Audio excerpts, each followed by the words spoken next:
I'm here in Turkey. It's a stopover on our way to Athens, Greece. And we decided to spend the night here. It's very interesting because it's 40 degrees outside. I obviously did not come dressed for the proper attire. It's a cold front for them and everybody's freezing here. But behind me is a very iconic monument. It's a real mosque, the Blue Mosque. You've probably seen it in a lot of pictures and videos, tourist attractions that people come to visit here. And I've always wanted to come and visit Turkey, specifically Istanbul. It used to be called Constantinople. And if you've ever watched our videos about Bible prophecy, the book of Revelation, you know of my affinity for connecting Constantinople to Babylon the Great.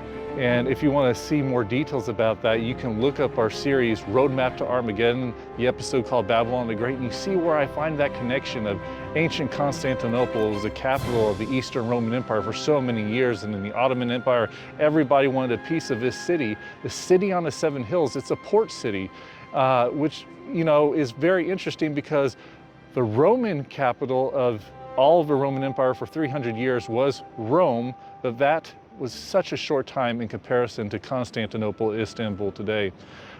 Behind me, you see a very interesting obelisk. It's an Egyptian monument that was taken in 1400, it was built in 1400 BC, but was taken by Emperor Theodosius around 390 AD here. And the question is, why would he want an Egyptian obelisk when he was the second Christian emperor of Rome? In fact, with this Edict of Thessaloniki, Theodosius outlawed all paganism in the Roman Empire.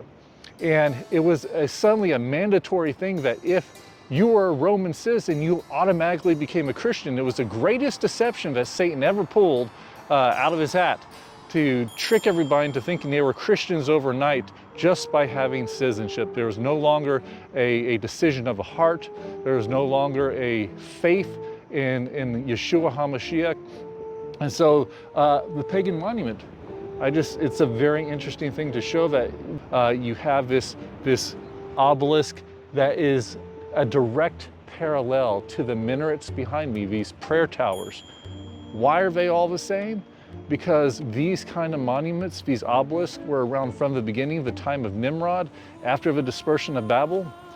They actually represented Nimrod's phallus. You got the terrible story about this false trinity of Nimrod, his wife Semiramis, and their son Tammuz, and how he was killed and his body was chopped up into pieces by his enemy. It's the same story of Osiris and Horus and Isis.